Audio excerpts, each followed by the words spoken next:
부평역 근처 골목 안쪽에 자리한 작은 도시락 가게. 이준식은 오늘도 새벽 5시부터 밥을 짓고 반찬을 준비하고 있었습니다. 56살의 나이에 시작한 이 일이 어느덧 2년째 그의 전부가 되어 있었죠. 한때는 중견기업 영업부장이었던 그였지만 퇴직 후 모은 돈으로 시작한 이 가게가 지금은 가족을 먹여 살리는 유일한 수입원이었습니다. 여보, 전화 와요. 아내가 부엌에서 핸드폰을 들고 나왔습니다. 화면에는 최명수라는 이름이 깜빡이고 있었죠. 고등학교 동창인 명수와는 몇 년째 연락이 끊어진 상태였는데 갑작스러운 전화의 준식은 잠시 망설였습니다. 받아봐야겠네. 그는 밀가루 묻은 손을 닦고 전화를 받았어요. 준식아, 나야. 명수. 전화 너머 목소리는 예전보다 많이 쉬어 있었습니다. 갑자기 미안해. 그런데 나 좀 도와줄 수 있어? 명수는 이런저런 사정을 늘어놓기 시작했어요. 몇 번의 사업 실패, 빚더미, 그리고 이번엔 정말 확실한 기회라는 이야기까지. 치킨집이야. 위치도 좋고 나도 이제 정신 차렸어. 이번만 도와주면 진짜 갚을게. 준식은 속으로 한숨을 쉬었습니다. 명수의 성격을 모르는 게 아니었거든요. 말은 잘하지만 끝맺음이 약하고 큰 소리 치다가 흐지부지 되는 타입이었죠. 하지만 고등학교 때부터 함께 자란 친구가 그렇게 힘들어하는데 모른 척할 수만은 없었어요. 얼마나 필요한데? 2천만 원 정도만. 나 명의로는 대출이 안 되니까 내 명의로 좀. 그날 밤 준식은 아내와 오랜 시간 이야기했습니다. 여보, 명수 그 친구 성격 알잖아. 또 당하는 거 아냐? 아내의 걱정이 당연했죠. 하지만 준식은 마음이 무거웠어요. 그래도 사람 한번 살려보자. 내가 도와주지 않으면 정말 끝장날 것 같아. 결국 아내도 고개를 끄덕였습니다. 알았어요. 그런데 이번이 마지막이야. 은행에서 대출 서류에 도장을 찍으면서 준식은 이상한 기분이었어요. 분명 좋은 일을 하는 건데 왜 이렇게 불안할까요? 명수는 고마워하며 말했습니다. 준식아, 고마워. 진짜 이번엔 다를 거야. 6개월만 시간 줘. 꼭 갚을게.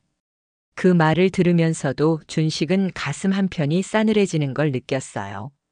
하지만 이미 늦었습니다. 도장은 찍어졌고 돈은 명수 통장으로 들어갔으니까요. 명수의 치킨집은 생각보다 빨리 망했습니다. 아니, 망했다는 표현도 부족했죠. 그냥 어느 날 갑자기 문을 닫아버린 겁니다. 준식이 그 소식을 들은 건 6개월이 지난 어느 월요일 오전이었어요. 도시락 배달을 마치고 돌아오는 길에 동네 아주머니가 말해줬거든요. 준식 씨, 그 치킨집 사장 야반도주했다던데요. 처음엔 믿기지 않았습니다. 명수에게 전화를 걸어봤지만 현재 사용하지 않는 번호입니다라는 안내 멘트만 들렸어요. 치킨집이 있던 자리로 직접 가봤더니 셔터는 굳게 닫혀 있고 임대 딱지만 붙어 있었습니다. 그제야 실감이 났어요. 명수가 정말 사라진 거구나. 은행에서 연락이 온 건 그로부터 일주일 후였습니다. 대출 상환이 연체되었습니다. 빠른 시일 내에 연락 주시기 바랍니다. 준식은 손이 덜덜 떨렸어요. 2천만 원. 도시락 가게 수입으로는 감당할 수 없는 큰 돈이었거든요. 하루 매출이 좋아야 15만 원 정도인데 거기서 재료비와 임대료를 빼면 남는 게 얼마나 될까요? 아내는 이 사실을 알고 며칠 동안 말을 하지 않았습니다. 그러다가 어느 날 밤 조용히 말했어요. 여보, 우리 어떻게 해야 하지? 그 말 속에는 원망도 한숨도 아닌 그냥 막막함만 담겨 있었습니다. 준식도 답을 할 수 없었어요. 미안해. 내가 잘못 생각했어. 더 힘든 건 주변의 시선이었습니다. 동네에서 소문이 퍼지기 시작했거든요. 준식 씨가 친구 보증 서다가 사기당했대. 그러게 왜 남일에 나서서. 도시락을 주문하던 단골들도 하나둘 줄어들었어요. 대학생 아들은 아예 대놓고 말했습니다. 아빠는 왜 항상 그 모양이야? 남일에 끼어들어서 우리 집안만 망쳐놓고.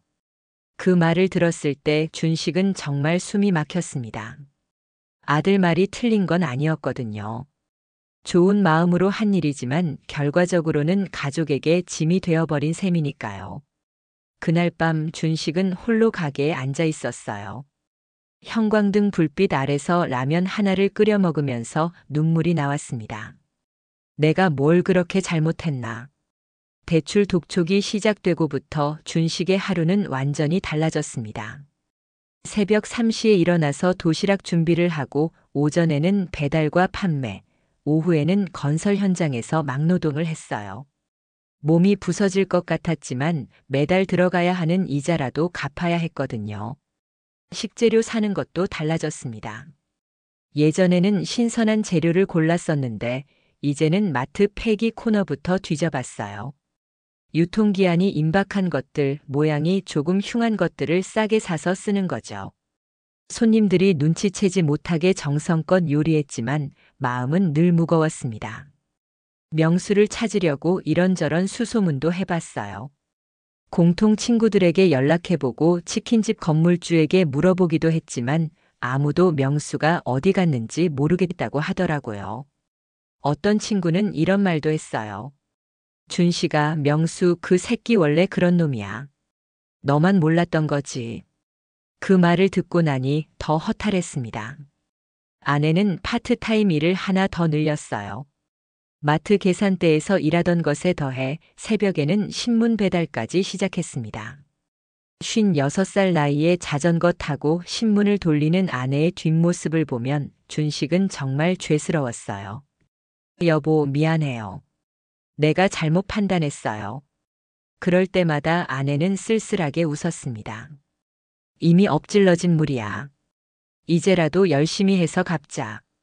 그러던 어느 날 밤 준식은 혼자 가게에 앉아 컵라면을 먹고 있었어요. 하루 종일 일하고 나면 집에 가서 밥 차려 먹기도 귀찮았거든요. 뜨거운 국물을 후루룩 마시다가 갑자기 목이 메었습니다. 이게 내 인생인가 싶어서요. 친구 하나 도와주려다가 내 삶이 이렇게 망가져버린 거잖아요. 그때까지 참고 있던 게 터져버린 건지 한참 동안 울었습니다. 그해 가을부터 준식의 도시락 가게 앞에 한 아저씨가 나타나기 시작했습니다. 50대 후반 정도로 보이는 까슬까슬한 수염에 낡은 옷을 입은 노숙자였어요. 처음엔 그냥 지나가다가 잠시 쉬어가는 줄 알았는데 며칠째 같은 자리에 앉아 있더라고요. 다른 상인들은 눈살을 찌푸렸습니다. 손님들이 싫어할 텐데 위생상 좀 그렇지 않나 하는 말들이 나왔어요. 준식도 처음엔 어떻게 해야 할지 몰랐습니다. 그런데 며칠 지켜보니 그 아저씨는 별로 문제를 일으키지 않더라고요. 그냥 조용히 앉아서 사람들 지나다니는 걸 바라보고 있을 뿐이었어요. 어느 날 저녁 하루 장사를 마치고 남은 도시락이 2개 있었습니다. 버리기는 아까우고 집에 가져가자니 이미 저녁은 차려져 있을 테고. 그때 문득 그 아저씨 생각이 났어요. 준식은 도시락 하나를 들고 밖으로 나갔습니다. 아저씨, 이거 드세요. 아저씨는 놀란 듯 준식을 올려다 봤어요. 괜찮습니다. 정중하게 사양했지만 준식은 그냥 옆에 놓고 들어왔습니다. 다음 날 아침에 보니 도시락통이 깨끗하게 비워져서 가게 앞에 놓여 있었어요. 그렇게 시작된 일이 한 달 넘게 계속됐습니다. 어느 날 그 아저씨가 조심스럽게 물었어요. 사장님, 궁금한 게 있는데요. 왜 저 같은 사람한테 밥을 주시는 거예요? 준식은 잠시 생각해 보다가 대답했습니다. 글쎄요, 그냥 그쪽이 나 같아서요. 아저씨가 고개를 갸우뚱했어요. 나갔다고요? 네. 똑같이 힘든 사람 말이에요. 그 말을 하고 나서 준식 자신도 놀랐어요. 언제부터인가 자신도 그 아저씨와 별반 다르지 않은 처지가 되어 있었거든요. 빚에 쪼들리고 하루하루 버티며 살아가는. 남들 눈에는 가게라도 하나 있으니까 나은 것 같겠지만 실상은 그 아저씨나 자신이나 크게 다르지 않았어요. 그렇게 생각하니 도시락 하나 나누는 게 전혀 부담스럽지 않았습니다. 노숙자 아저씨와 도시락을 나누던 어느 날 밤 준식은 문득 옛 기억이 떠올랐습니다. 자신이 30대였을 때 일이었어요.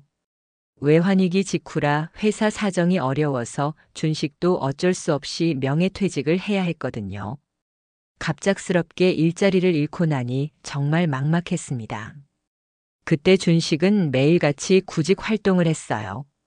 이력서를 들고 이 회사 저 회사 돌아다니고 면접도 보고. 하지만 쉽지 않더라고요. 나이도 애매하고 경력도 어중간하고. 몇 달째 백수로 지내다 보니 자존심도 상하고 마음도 무거웠습니다.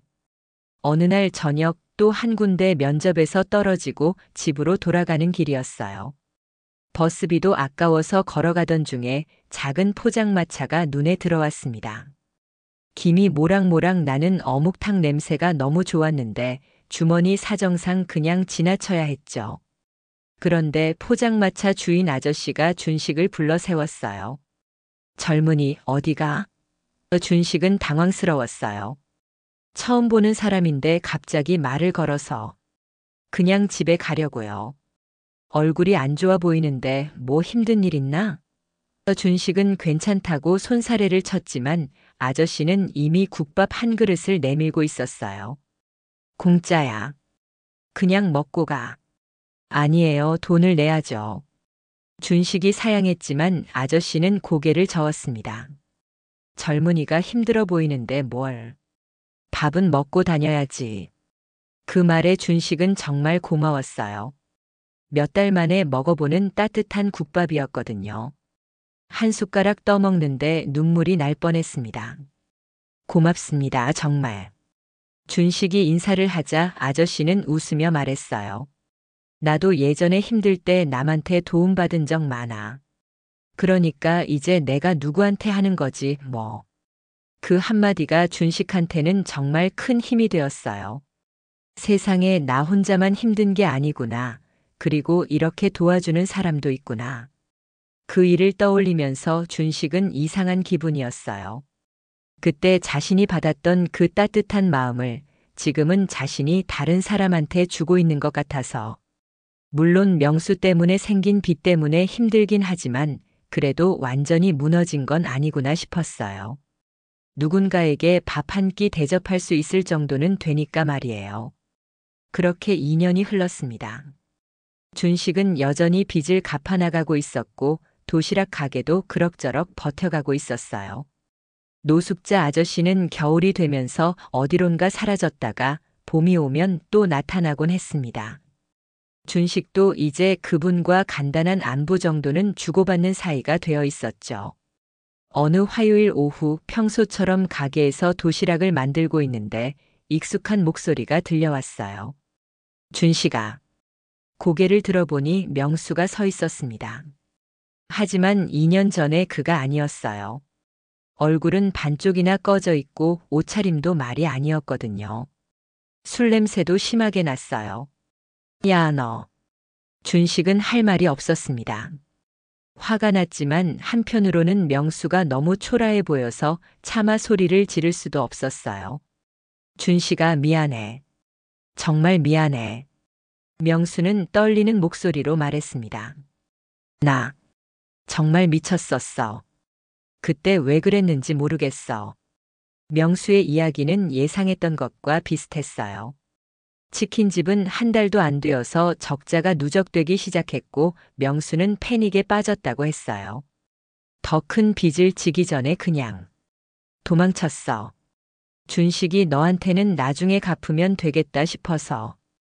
그 말을 들으면서 준식은 한숨이 나왔어요. 역시 그런 마음이었구나. 그 뒤에 뭐 했어? 준식이 물었어요. 이것저것 다 해봤는데 안 되더라. 요즘엔 그냥. 명수는 말끝을 흐렸습니다. 굳이 말하지 않아도 알 수 있었어요. 술에 빠져 살고 있구나. 준식아, 나 좀 살려줘. 일이라도 시켜줘. 명수가 간청했어요. 준식은 오랫동안 말이 없었습니다. 화를 낼 수도 있었고 문전박대할 수도 있었어요. 하지만 그러지 못하겠더라고요. 명수도 나름대로 망가진 사람이었으니까. 밥은 먹고 가라. 준식이 말했어요. 그 이상은 없지만. 명수는 그 말에 눈물을 글썽였어요. 고마워, 정말 고마워. 도시락 하나를 내주면서 준식은 복잡한 마음이었습니다. 여전히 원망스럽긴 했지만 그래도 완전히 등을 돌릴 수는 없었어요. 사람이란 게 참 이상하다 싶었습니다. 분명 피해를 준 사람인데 그렇게 망가진 모습을 보니 또 안쓰러워지더라고요. 명수는 그 뒤로도 가끔씩 나타났습니다. 일주일에 한 번 정도 가게 앞에 나타나서 도시락 하나 얻어먹고 가는 거예요. 준식도 처음엔 어색했지만 시간이 지나면서 그냥 그러려니 하게 되었어요. 명수를 다시 믿거나 하지는 않았지만 그렇다고 아예 내쳐버릴 수도 없었거든요. 사장님, 저 사람 누구예요? 노숙자 아저씨가 어느 날 물었어요. 아, 그냥 아는 사람이에요. 준식이 대답하자 아저씨는 고개를 끄덕였습니다. 그 사람도 저 같은 처지군요. 비슷하긴 해요. 준식은 쓴웃음을 지었어요. 사실 명수나 그 아저씨나 자신도 크게 다르지 않다는 생각이 들었거든요. 빚은 아직도 많이 남아 있었습니다. 하지만 조금씩, 정말 조금씩이나마 줄어들고 있었어요. 준식은 새벽 막노동도 그만두고 이제 도시락 가게에만 집중하고 있었습니다. 단골 손님들도 다시 늘어나기 시작했고 무엇보다 가족 관계가 예전보다 나아졌어요. 아들도 이제는 아빠 고생 많으시네요 라는 말을 해주더라고요. 어느 날 저녁 하루 장사를 마치고 가게 정리를 하는데 준식은 문득 생각해 봤어요. 명수를 도와준 일이 정말 잘못된 일이었을까? 물론 경제적으로는 큰 타격을 받았죠. 가족들도 힘들게 했고. 하지만 그 일을 통해서 알게 된 것도 있었어요. 사람이 얼마나 쉽게 무너질 수 있는지, 그리고 그런 때 작은 도움이 얼마나 큰 힘이 되는지. 노숙자 아저씨도 명수도 그리고 자신도 모두 각자의 이유로 힘들어하는 사람들이었어요. 그 사실을 깨달은 후로는 도시락 하나 나눠주는 게 전혀 부담스럽지 않았습니다. 오히려 자연스러운 일 같았어요. 예전에 자신이 받았던 그 따뜻함을 이제는 다른 사람한테 줄 수 있으니까. 사람 때문에 무너졌지만 결국 사람 때문에 다시 일어났어. 준식은 혼잣말로 중얼거렸어요. 명수 때문에 빚을 지게 되었지만 노숙자 아저씨를 통해서 다른 걸 배웠거든요. 주는 것의 의미를. 그리고 포장마차 아저씨의 따뜻함을 다시 떠올리게 되었고. 그게 내가 살아온 방식이고 지금도 그걸로 먹고 사는구나. 가게 문을 잠그며 준식은 내일도 이 자리에서 도시락을 만들 거라는 생각을 했어요. 별로 달라진 건 없지만 마음만큼은 전보다 단단해진 것 같았습니다. 사람을 도와서 잃은 것도 있었지만 얻은 것도 분명히 있었거든요. 그리고 그게 바로 자신이 살아가는 방식이라는 걸 이제는 받아들일 수 있을 것 같았어요. 그로부터 6개월이 더 지났습니다. 어느 날 오후 준식이 도시락을 포장하고 있는데 노숙자 아저씨가 다른 사람과 함께 나타났어요. 40대 정도 되어 보이는 여자분이었는데 아저씨와 닮은 구석이 있더라고요. 사장님 인사드려요. 저는 이 사람 딸이에요. 준식은 깜짝 놀랐습니다. 그 아저씨한테 가족이 있다는 얘기는 들어본 적이 없었거든요. 아버지가 항상 사장님 얘기를 하셨어요. 도시락 나눠주신다고. 딸은 정중하게 인사하며 말했어요. 아버지 모시러 왔어요. 이제 함께 살기로 했거든요. 아저씨는 어색한 듯 웃었습니다. 딸이 찾아냈어요. 몇 년째 찾고 있었대요. 아버지가 왜 그렇게 사셨는지는 나중에 천천히 얘기해요. 딸의 말에서 오랜 상처가 느껴졌어요. 하지만 지금은 화해하려는 마음이 더 컸습니다. 사장님 정말 고마웠어요. 아저씨가 깊이 고개를 숙였어요. 덕분에 버틸 수 있었어요. 이 나이에 딸을 다시 만날 수 있을 줄 몰랐네요. 준식은 뭐라 말해야 할지 몰랐습니다. 그냥 도시락 하나씩 나눠준 것뿐인데 그게 이렇게 큰일이 될 줄은 생각도 못했거든요. 며칠 후 명수도 달라진 모습으로 나타났어요. 예전보다 깔끔해진 옷차림에 얼굴에도 생기가 돌았습니다. 준씨가 일 구했어. 명수가 말했어요. 청소일이야. 많이 못 받지만 그래도 정식으로. 그래, 잘 됐네. 준식은 진심으로 기뻤어요. 그리고 이거. 명수가 봉투 하나를 내밀었어요. 50만 원이야. 많지 않지만 조금씩이라도 갚을게. 준식은 봉투를 받으며 복잡한 마음이었습니다. 솔직히 말하면 이미 포기하고 있었거든요. 명수가 돈을 갚을 거라고는 전혀 기대하지 않았으니까. 고마워. 준식이 말했어요. 하지만 무리하지는 마. 아니야. 갚을 거야. 시간이 걸려도. 명수의 목소리에는 예전과 다른 무게가 있었어요. 진짜 변한 건지 아니면 또 일시적인 건지는 모르겠지만 일단은 믿어보기로 했습니다. 그날 저녁 준식은 아내와 함께 조용히 차를 마시고 있었어요. 여보, 그때 명수 도와준 거 후회해요? 아내가 물었습니다. 준식은 한참 생각해 보다가 대답했어요. 후회는 아니야. 힘들긴 했지만 그래도 도와줬어. 그게 내 본심이었으니까. 본심이라. 아내가 중얼거렸어요. 맞는 말 같네요. 여보는 원래 그런 사람이었잖아요. 그 말에 준식은 웃었습니다. 맞아요. 자신은 원래 그런 사람이었어요. 어려운 사람 보면 그냥 지나치지 못하는.